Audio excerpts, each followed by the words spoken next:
Hey family, what's good? This is your girl, I am the Bronze Goddess, and I'm back to do another strawberry letter. If you enjoyed these types of videos from your girl, definitely want to thumbs up and subscribe so that you'll never miss a video. And if you are a long-time subscriber, be sure to hit that little bell icon next to the subscribe button. That's how you'll be notified whenever I upload a video. YouTube doesn't just send the videos out when you subscribe. You have to go an additional step now. So if you don't want to miss one of these videos from me, definitely want to hit that little bell icon. And if you would like to show your support for my channel, consider picking up one of my books. The first one is called The Dating Game, How to Find Yourself While Looking for Mr. Right, and my second book, which was released in August, it's called Breaking the Man Code, The Key to Unlocking His Heart. Both books are Amazon.com bestsellers, and they're both available on Amazon.com, Kindle, and BarnesandNoble.com. So you definitely want to go ahead and support that if you want to keep this movement going. Anyway, without any further ado, let's get started with today's video. Let's go get him. I've been struggling with a decision and I thought I should ask for help. I am 22 and I've been with my man for almost 3 years now. We moved in together in October 2015 because his son was living with his grandmother. His son's mother, my man's ex-wife, abandoned him when he was a toddler. It was not a good situation and I'm very sure that his son was abused while living there. I have put him in counseling, but progress is slow.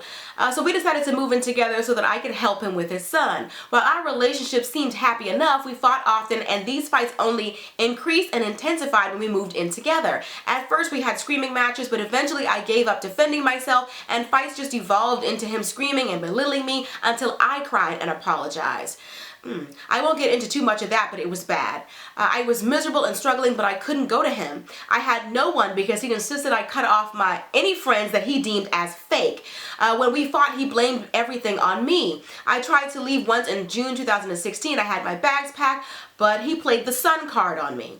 I love his child with all my heart, and when his father threatens to remove him, I lose sight of what's best for me. I stayed and he was deployed in October 2016, leaving me with not only his sons, but his nieces to raise. I was working 2 jobs and going to school, totaling about 70 hours a week. He paid bills and rent, but if I needed any money, I had to find it on my own. Since he left, I feel like I've been woken out of my coma. I feel like myself again. I'm so much happier without feeling like he's hanging over me. I spoke recently to a counselor at a women's shelter about whether or not I've been emotionally abused, and she says that I was. I wasn't in shock, but it was just really motivating me to leave. My last straw was a letter I received in the mail informing me that he had completed his required hours of counseling after being arrested for soliciting a prostitute. What? He claims that his ID was stolen one night and that he's working to get that removed from his record. I don't really believe him because he wasn't faithful to me in the past. He always blamed his cheating on me. I'm going to summarize it from here. Anyway, the writer of the letter is saying that she is really done with the relationship. But she was also told that letting him know that she wants to break up with him while he's deployed could possibly lead to his death. That something like this is a huge distraction for a soldier who's at war, and that she's scared to do that because even though she's not happy in the relationship and he has mistreated her quite a bit throughout their relationship, she doesn't want him to die for it. And so she feels like this huge burden of responsibility for his child and also for maintaining this relationship that she clearly doesn't want to be in, and she doesn't know what she should do. Now let me tell you this. I feel like you are head over heels in love, but not with your boyfriend, with his son. He is well aware that the only reason why you're staying is because you love his child. And don't get me wrong, I think that is extremely noble of you. You have a kind heart. It is apparent throughout this letter. You have him in counseling. Like, you sound like you're the child's mother. And you are only there because you want to be there for his child, but he's taking advantage of you. This is not love, this is pity. And I remember my daddy pulling me to the side once. I was in a relationship, nothing like this, nothing as serious as what you're going through, but I just didn't want to be with the guy anymore. And he made me feel like how this man is making you feel, like you are the only person in the whole world, the only one who's there for them. And I felt guilty about breaking up with him because I felt like he had no one. And my daddy said to me, I will never forget it, girl, if he found somebody else, he would drop you in a heartbeat. You don't stay with somebody because you feel sorry for them. And honestly, that's true. It's not like you're giving all this loyalty to somebody who actually deserves it. This man belittles you, puts you down, has isolated you from your family, has been arrested for prostitution. Like, this is no angel that you're doing all of this for. You don't deserve to be put in a situation where you're working 70 hours a week, where you're taking on all of this responsibility. This is not your child, and he is not your husband. you have to realize that you don't have to be in this situation. And don't get me wrong, I understand where you're coming from. And you're saying that you don't want to stay in this situation. You feel like if you're still here when he gets back, you're going to fall back in the same, pattern. I feel like you have to contact somebody else in his family to come take these kids. Because I feel like this is not your responsibility. You've bitten off so much more than you can chew. You are 22 years old, working 70 hours a week, playing mommy to not only, you said sons. At first you said, you made it sound like you only had one child, but you said taking care of his sons and nieces. How many children are you taking care of? And all of this for a man that you don't even sound like you love. You said that you feel so much happier. You said, and I quote, I feel as though I've been awakened from a coma. That you're finally starting to feel like yourself. The common denominator is him. He is who you need to remove from your life. I say, if I were in your situation, I would definitely pray. This is why prayer is so crucial. Because you said it sounds like the son was abused where he was at the grandmother's house. So I understand why you don't want to put him there. But there has to be someone in his family that you can give these children to. Where'd these nieces come from? I thought you left this out of the story. Where are these nieces? People just dropping off kids for you to raise? Like, girl, what part of the game is this? Like, you are so sweet.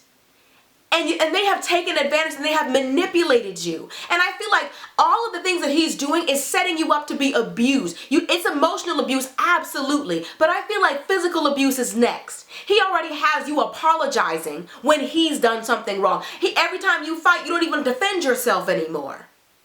You don't defend those verbal blows, eventually physical blows will come. He's already isolated you from family and friends. This is the abusive woman starter kit right here. When a man takes you away from everybody who loves you, calls your friends fake, he doesn't want anybody else putting logic in your ear. He doesn't want any level-headed people telling you the truth. That's why he wants you to be away from those friends. Not because they're fake, but because if they really knew all that he was doing, they would demand of you to leave him. I actually wrote about this in my second book. There's a whole chapter about the kind of men that you want to avoid. This is one of the kind of men that you need to avoid. A man that would pull you away from people who love you. A man who verbally abuses you. Physical abuse is next. He's setting the tone for all of this. He's putting all of this on you. You don't have to be in this situation. If you want to, you're going to have to take charge. You didn't tell me how old he is, but I suspect he's much older. And he was looking for someone like you. He was looking for a young woman with very little relationship experience that he could manipulate. I bet you that he's at least 5 to 10 years older than you. But he saw you coming. If you don't, you already said in your letter, you have already said in your letter, if he comes back and you're still exactly where you are, you won't be able to get out. So you got to make this move while he's gone. I don't know if he's got a sister or whomever. Give whoever's kids these are, give them their kids back. People, and nobody, you're not a shelter. You are not a foster mom. And I'm not saying that to be rude. I'm not saying that to be mean or to be cruel, but I'm saying it because they are taking advantage of you. Anybody who wants to break from their children, just drop them off at your house and you're just raising people's children and you have none of your own. You have to take your life back. You can't expect somebody to give you that. You have to snatch that back. He is not going to all of a sudden be a changed man.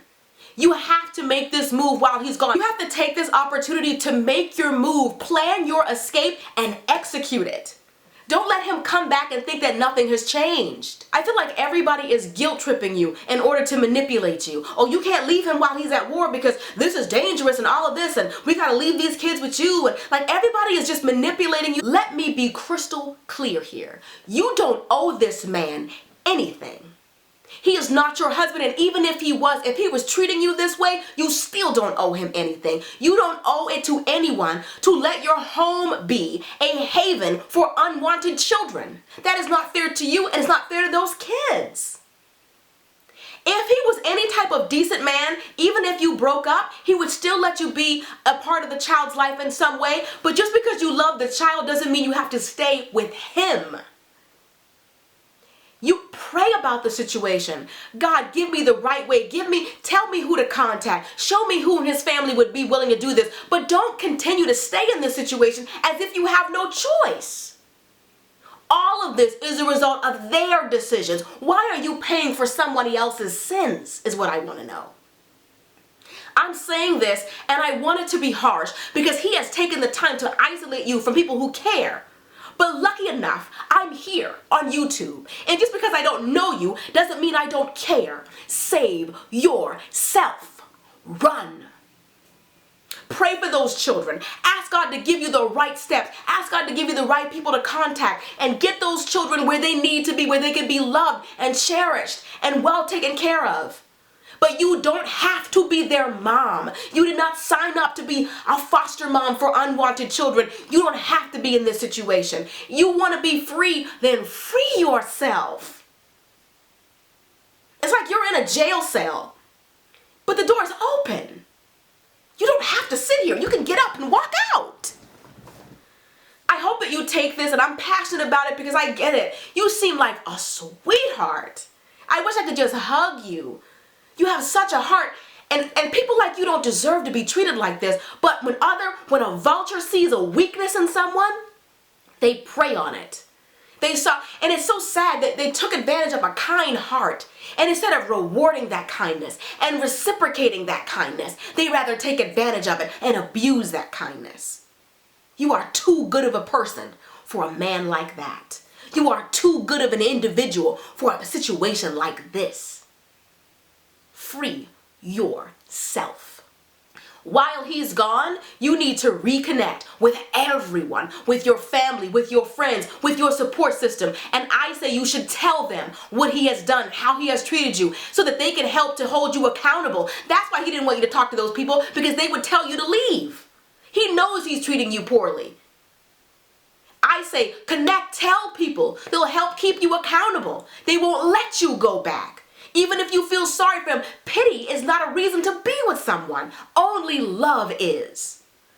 I love you guys and I hope you all enjoyed this video. Be sure to thumbs up if you did. Also be sure to leave your comments below so you can read all of that as well. And if you want to support the channel, like I said, be sure to pick up one of my books, The Dating Game, How to Find Yourself While Looking for Mr. Right, and Breaking the Man Code, The Key to Unlocking His Heart, are both on Amazon, Kindle, and BarnesandNoble.com. Pick yourself up a copy today or gift it to a single girlfriend that you may know, coworker, soror, girl, whatever. Just support the channel in that way, alright? I love you guys and I'll see you in the next video. Till next time, later divas and dudes, this is Honey. And I'm praying for you, honey. I am praying for you. I wasn't even planning on filming today, but I had to do your video because I can't let you go another day like this. If this was my daughter, I would, oh girl, get out. All right? Peace.